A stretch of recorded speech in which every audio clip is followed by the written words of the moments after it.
Please, by all that is holy, watch Primal.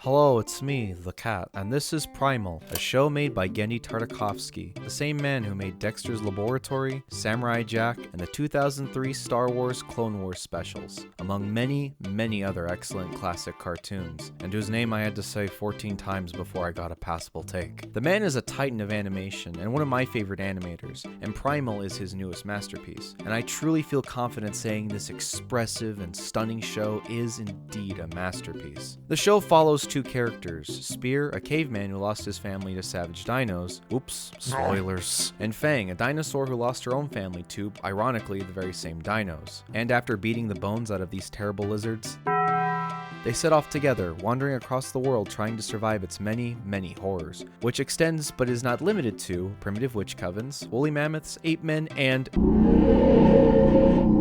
that, my friends, is just the tip of this Primal iceberg. Since Season 2 came to a glorious conclusion not that long ago, I thought I'd make a relatively quick video on why this show is just fucking awesome, and why I love it, and why you, the viewer, should watch it. So let's go! If I'm going to talk about why Primal is the hottest thing since jalapeno Velveeta cheese, I've got to talk about minimalism. Now, I'm not talking about those art pieces that look like a poorly scribbled doodle I made after sipping some back alley apple juice. No, I'm talking about minimalism in stories. You know, the journeys, first act of Wally's, and those sorts of stories. To further elaborate, the practice of using minimalism in stories means that the creators use as little as possible to convey the characters' motivations, their emotions, the plot's overarching themes, and the main story itself. Though this can also extend into the characters' designs and how the world building itself is handled. Minimalism in stories is primarily characterized by its usage of the show versus tell rule, wherein elements of a story, you know, the plot, conflicts, and so on, is shown to you rather than explained. If you've got super duper specialized and you watch this show's opening, you'll notice there isn't a writer. That's because Genndy, that hulking Tyrannosaurus, writes the stories through storyboards. So what that means is there's little to no dialogue in Primal. Instead, the thoughts, feelings, and wants of Fang, Spear, and everyone or everything in the show is communicated through the visuals and the characters' actions. And words excluded, Genndy, that boy genius, manages to communicate what the plot of each episode is, have setups and payoffs, and moments of introspection without our characters uttering a single word. Because when you watch the show, you see what the characters want through their actions, you know how they feel through their expressions, and you understand everything that's going on in the story despite not a word being spoken. You know, I watch a lot of bad fantasy movies, if you couldn't tell, and one of the biggest issues with them is an overabundance of exposition. I've said it once and I'll say it again, exposition has its place in stories. But what I love about Primal and minimalism in general is how the story, from the world building to the characters' personalities, need to be effectively shown to the audience in order to make the story work. In shows like Primal, you can't just have a character say, "Oh,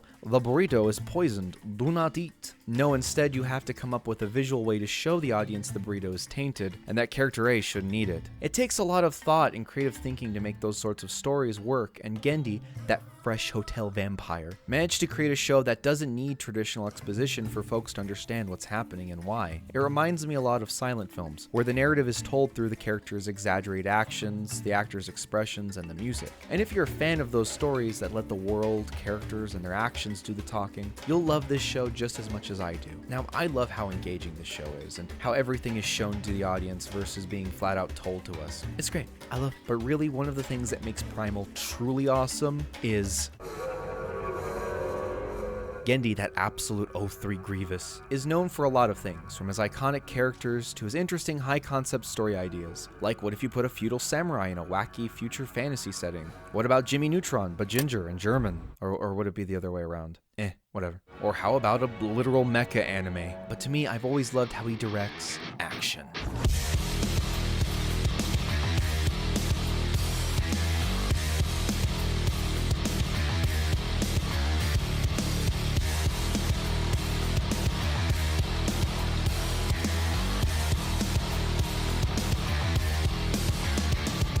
Genndy, that stunning ARC trooper, is a master at telling stories through action. Some of his best award-winning works have very little dialogue and are instead carried by their sweeping cinematography and his creative approach to action sequences. One of the reasons I love Genndy, that buff Scotsman, is because he's the kind of guy that can't just give a samurai grenades and a machine gun. No. He's the kind of guy to give his machine gun-toting, grenade-slinging samurai a motorcycle, which is used as a weapon to brutally kill robots.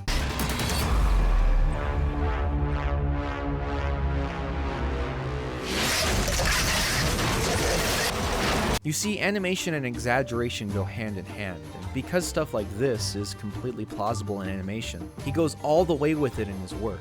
And Primal is the ultimate culmination of his many years making action cartoons. And because the show takes place in a Hyborian-style primeval world, he can run wild with adding in these highly stylized settings, creatures from various points in time, ancient primordial magic, and all those beautifully horrific things without it coming across as out of place. One of the things I love about Genndy, that symbiotic titan, is how he conveys character through action, and it truly is one of the big things that distinguishes this show. Like I said, everyone in this show is about as wordless as my DMs, with a few exceptions, but for spoilers' sake, I won't say anything else in the matter. So it's important for the characters' personalities to be communicated through their actions, and Genndy, that extra thick boy, manages to do just that. For example, Spear, our Neanderswall, is a problem solver, and despite being a caveman who is almost always outclassed by some big creature with an arsenal of teeth or little old ladies wielding fucking magic, he makes up for this by using his higher intelligence to weaponize the world around him and outsmart his opponents. Meanwhile, Fang is the go-getter tank and muscle, able to chomp on enemies, move huge objects, and take hit after hit without batting an eye. And despite the lack of dialogue, you understand their dynamic, and you get to see how they play off of each other's strengths in order to survive and overcome obstacles in the world. And Genndy, that epic Duck Dodgers crossover, guess that actually happened, really plays with their dynamic, and it makes for some very creative and interesting action sequences in the show. But making the show focus on action while also balancing characterization and story without it being too redundant is no easy task. But Genndy, that cackling Mandark, manages to pull it off pretty much every time. If you're like me, a true man of culture, who loves high-octane action cartoons of the 90s and aughts like Gargoyle, Samurai Jack, and SWAT Cats, this show has all the high-stakes plot and personality-filled action and brutal, heavy-hitting violence that makes each episode a thrill to watch. So if nothing else, that alone should be a reason to watch the show. Unless... Now, I've said a lot about the show's animation, its action, and a lot of other words with ION on them, but we're going to bring things back a bit, because this show, despite being about as metal as the Iron Giant going full goblin mode, is actually about a lot more than just gorilla men, zombie dinosaurs, and horrible, terrifying spider monsters. I'm not a fan of that thing.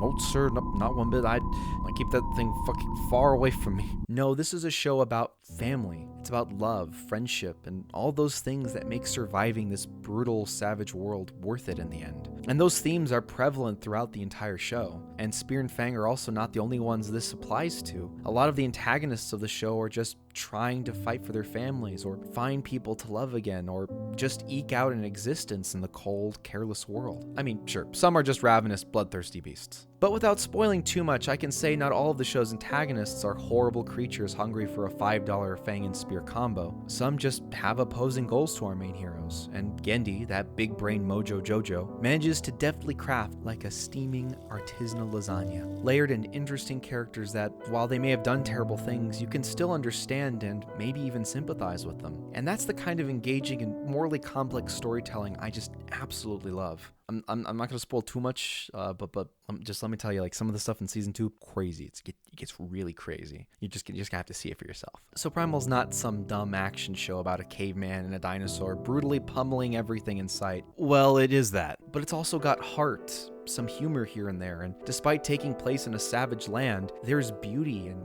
majesty in this primal world around our main heroes. Through all the violence and coldness of the world, there is still warmth, there's still love and hope to live on toward tomorrow. And all these things are shown to us with stunning and well-framed animation. And like I said before, because Primal is animated, you get some truly incredible, colorful, exotic, and downright mythical settings, all of which sell the wild and savage ruggedness of the world, but also the tranquil serenity that exists in nature as well. Genndy, that actual wizard, manages to tread a fine line between emotional storytelling, clever problem solving, and metal action, despite this show being about a caveman and a dinosaur. And that is pretty awesome if you ask me. But overall, Primal is sick and I love it. It's literally everything I love in a show, and just a bit more. And while that may be the case for me, I can see this show not being for everyone. Some people might not care for the violence, because let me tell you, it can get pretty brutal at times. But as for me, I love that stuff, because I've lost the ability to be shocked anymore by blood and violence. And also, there are some very strange moments in this show,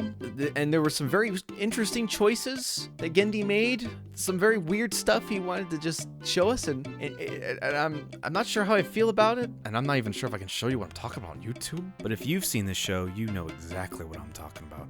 You know exactly what I'm talking about. But that aside, if you're a fan of animation, I'd still recommend watching it because it truly is a great animated series that's sure to be a classic, if it isn't already regarded as such. And maybe, just maybe, when Season 3 is announced, which I think is happening, but we'll have to keep an eye on that. But anyway, if it is announced, you might just get the itch to watch this show, and I say, do it. Listen to that itch. Watch it. It's so good. So good. Well, anyway, if you like this video, please give it a like. I'd appreciate that. And if you wanna, subscribing would be cool too. Okay, the video's over now. Yeah.